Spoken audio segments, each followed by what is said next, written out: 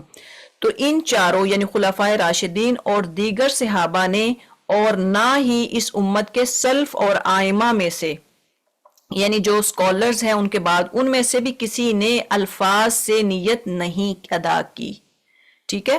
تو عبادات میں مثلا وضو، غسل، نماز، روزہ اور زکوٰۃ وغیرہ میں جو نیت واجب ہے وہ تمام جو ہے وہ نیت صرف دل کی ہے، دل کی نیت ہے۔ آپ کے دل میں ہے کہ میں سنت پڑھنے لگا ہوں، میں 2 رکعت یا 4 رکعت پڑھنے لگا ہوں، یا فجر کی نماز ہے یا ظہر یا عصر کی نماز ہے، آپ کے دل میں جو ہے وہی ملے گا انشاءاللہ۔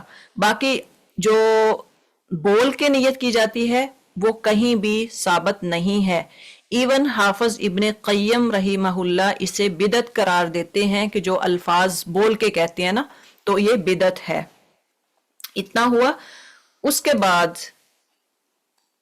اب دیکھیں کہ نماز اگر کوئی بیٹھ کے پڑھتا ہے یا کھڑے ہو کے پڑھتا ہے تو اس کے بارے میں بھی کہ آپ صلی اللہ علیہ وسلم صحابہ جو ہے وہ انہوں نے بھی دیکھا کہ آپ صلی اللہ علیہ وسلم نے کس طرح سے نماز پڑھی، دونوں طریقوں سے، لیکن انشاءاللہ وہ آپ کو بتاتے ہیں کہ سیدنا عمران بن حسین رضی اللہ تعالی عنہ بیان فرماتے ہیں مجھے بواسیر کی تکلیف تھی، پائلز تھے ان کو، تو نبی صلی اللہ علیہ وسلم نے فرمایا صلی قائمہ، کھڑے ہو کر نماز ادا کرو، فَإِن لَمْ تَسْتَطِعْ فَقَاعِدًا، اگر طاقت نہ ہو تو بیٹھ کر، فَإِن لَمْ تَسْتَطِعْ فَعَلَى جَنْبٍ، اگر بیٹھ کر بھی ادا کرنے کی طاقت نہ ہو تو پھر لیٹ کر نماز ادا کر لو۔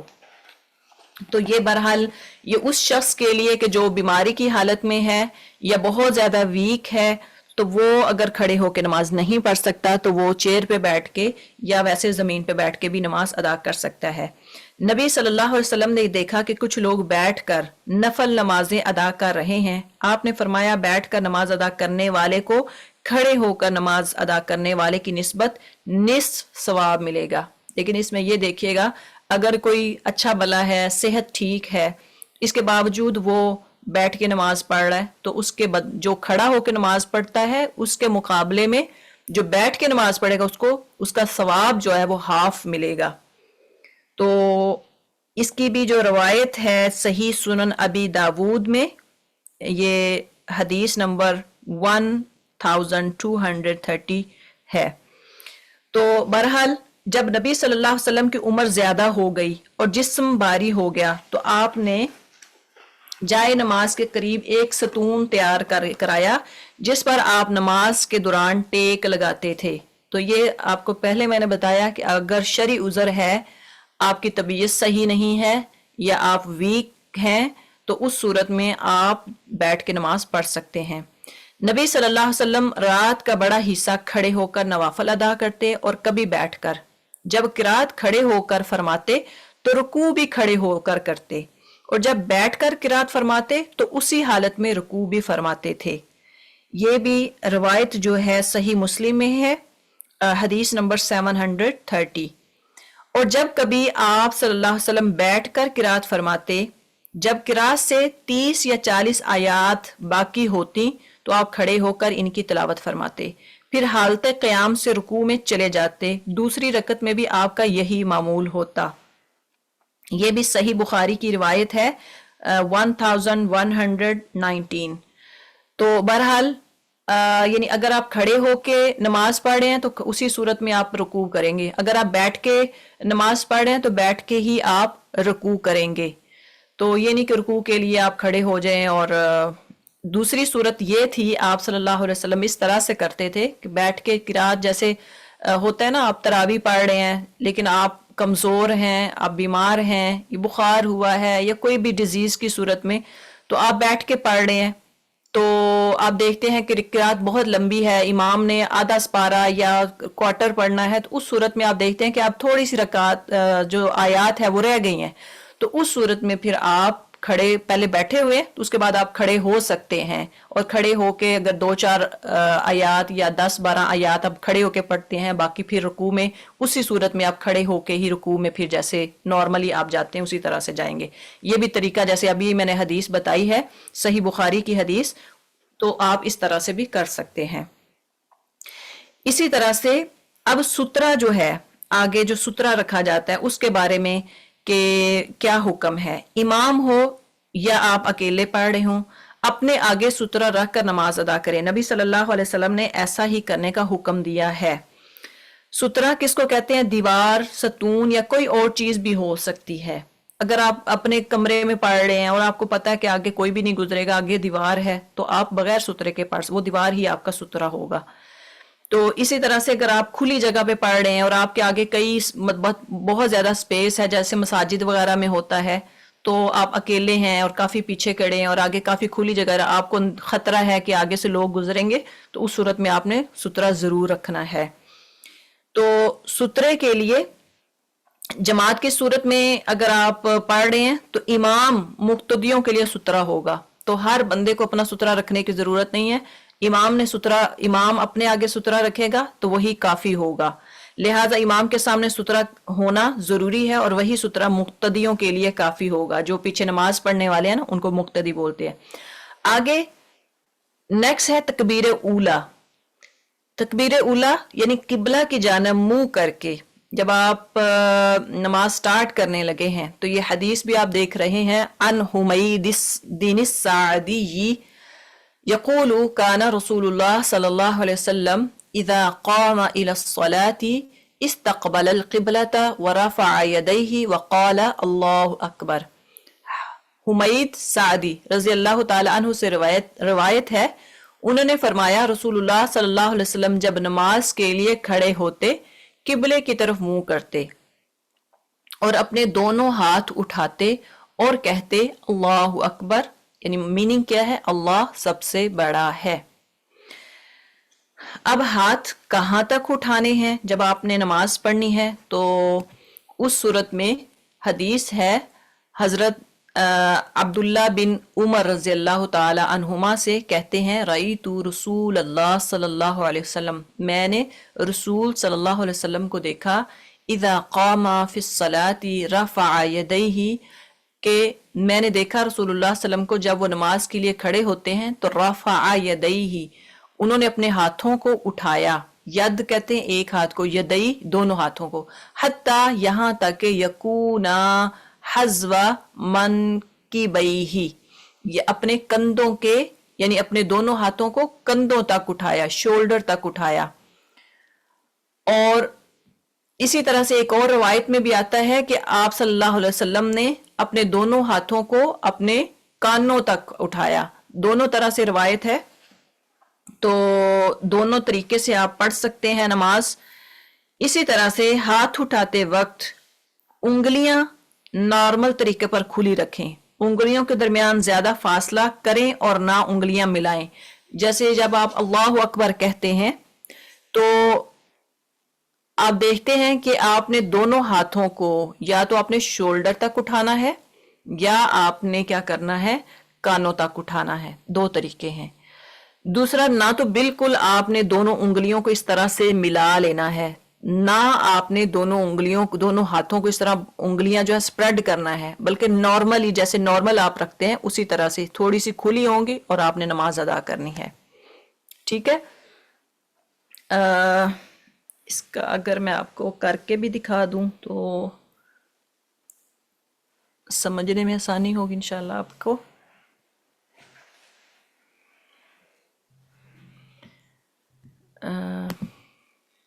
جی یہ دیکھیں کہ جیسے یہ نماز پڑھ رہے ہیں تو آپ نے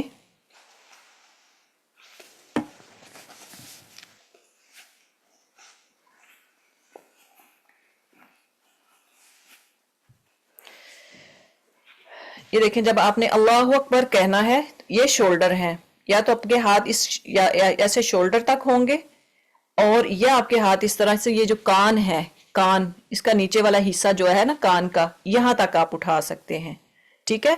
دونوں ہاتھ اس طرح سے کانوں تک یا اپنے شولڈر تک.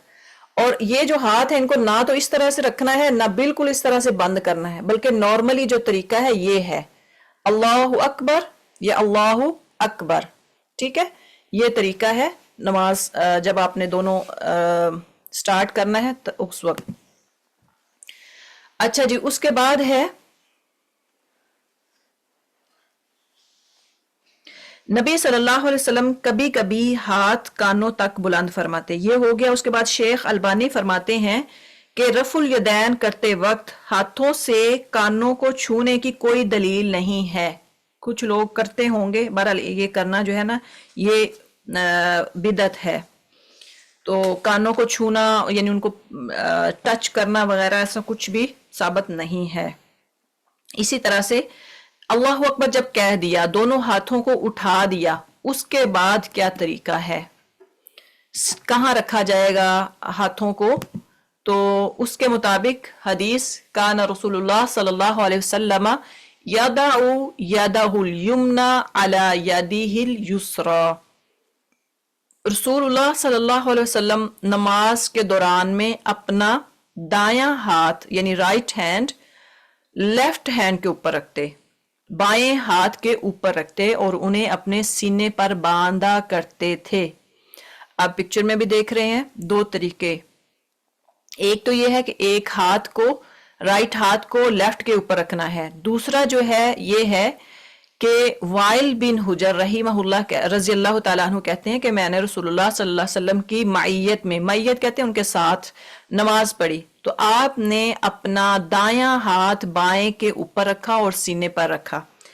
ایک تو ہے کہ ایک ہاتھ کو دوسرے ہاتھ پر رکھنا، اور دوسرا ہے سیدنا سہل بن سعد سے روایت ہے کہ لوگوں کو رسول اللہ صلی اللہ علیہ وسلم کی طرف سے یہ حکم دیا گیا نماز میں دایاں ہاتھ بائیں زرا کہتے ہیں کلائی، جو ریسٹ جو یہ ریسٹ ہے آپ کی ریسٹ ہے سوری، اس کے اوپر رکھنا.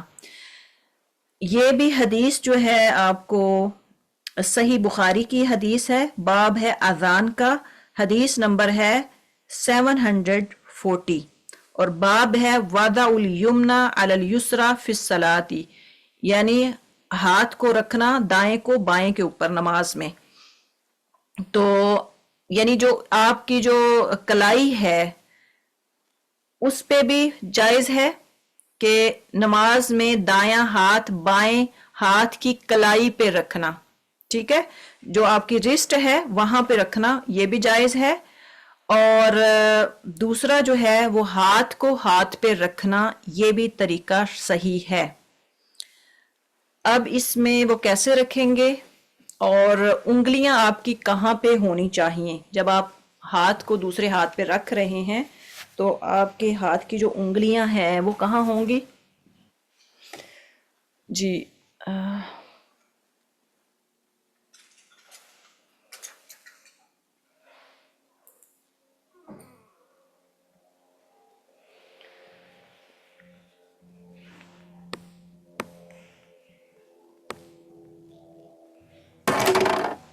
اوکے. اب دیکھیں کہ اگر آپ مجھے کیمرے میں دیکھ پا رہے ہیں تو پہلی بات تو یہ ہے کہ اپنے ہاتھ دایاں ہاتھ بائیں ہاتھ کے اوپر رکھنا ہے، یعنی یہ آپ کا رائٹ ہینڈ ہے اور یہ لیفٹ ہے. تو ہینڈ کے اوپر ہینڈ اس طرح رکھیں گے آپ، اور چیسٹ کے اوپر سینے کے اوپر آپ نے رکھنا ہے اس طرح سے، ٹھیک ہے؟ دوسرا یہ ہے کہ آپ نے اس کو اب ہاتھ کو رکھنا کیسے ہے؟ اب دو طریقے ہیں اس کے بھی. ایک تو حدیث میں یہ بھی آتا ہے کہ یہ جو آپ کا انگوٹھا ہے تھم اور یہ جو فنگر ہے، آپ نے یہ فنگر ادھر جائے گی نیچے والے ہاتھ پہ، اور یہ جو انگوٹھا ہے یہ اوپر ایسے آئے گا، یعنی یہ آپ کے ٹچ کر رہا ہوگا اس سائڈ کے جو لیفٹ ہینڈ ہے اس پہ. تو باقی جو انگلیاں ہیں یہ ایسے سپریڈ کی ہوں گی آپ نے، ٹھیک ہے؟ یہ دیکھیں انگلی یہ میری نیچے جا رہی ہے اور یہ جو تھم ہے یہ ادھر ہے. تو اس طرح سے آپ نے کرنا ہے، اس طرح سے چیسٹ کے اوپر. نمبر ایک یہ ہے. نمبر 2 یہ ہے کہ آپ کا رائٹ ہینڈ، آپ کی لیفٹ ہینڈ، یہ جو آپ کا کلائی ہے، بازو ہے، یہ جو آپ کا یہ جوڑ ہے، ٹھیک ہے، یہاں پہ اس طرح سے آئے گا، اور آپ نے اپنی چیسٹ پہ ایسے وہ ہاتھ رکھنا ہے. اور یہ ہاتھ کے بھی 2 طریقے، ایک تو پہلا میں نے بتایا کہ آپ کی یہ فنگر اور انگوٹھا ادھر سائڈوں پہ ہوں گے اور باقی یہ ایسے سپریڈ ہوں گے. دوسرا طریقہ یہ ہے آپ کا انگوٹھا جو ایک سائڈ پہ ہوگا، باقی یہ 4 انگلیاں جو ہیں بالکل ایسے سٹریٹ ہوں گی، ٹھیک ہے، یہ دیکھیں اسے ایسے سٹریٹ ہوں گی، اور انگوٹھا آپ کا اس طرح سے اندر والی سائڈ پہ ہوگا.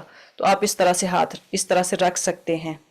تو یہ 2 طریقے ہیں، اس کو آپ یاد کر لیں، یا آپ اس کا چاہتے ہیں تو اس کو لکھ لیں تاکہ آپ کو مشکل نہ ہو انشاءاللہ. ٹھیک ہے جی، اگر کسی کو سمجھ نہیں آ رہی تو وہ مجھے چیٹ میں بتا سکتا ہے تاکہ میں پھر اس کو دوبارہ سے ریپیٹ کر دوں. اگر تو سمجھ ہے، کلیئر ہو گیا، تو انشاءاللہ پھر ہم آگے چلتے ہیں. یہ جو دونوں میں نے ہاتھ کس طرح سے رکھنا ہے، یہ بھی حدیث سے ثابت ہے کہ آپ نے 2 طریقے ہیں. یا تو اس طرح سے ہے کہ یہ 3 انگلیاں جو ہیں یہ والی، یہ اس طرح سے آپ کے ادھر جائیں گی اور انگوٹھا اندر والی سائڈ پہ اور یہ نیچے والی سائڈ پہ.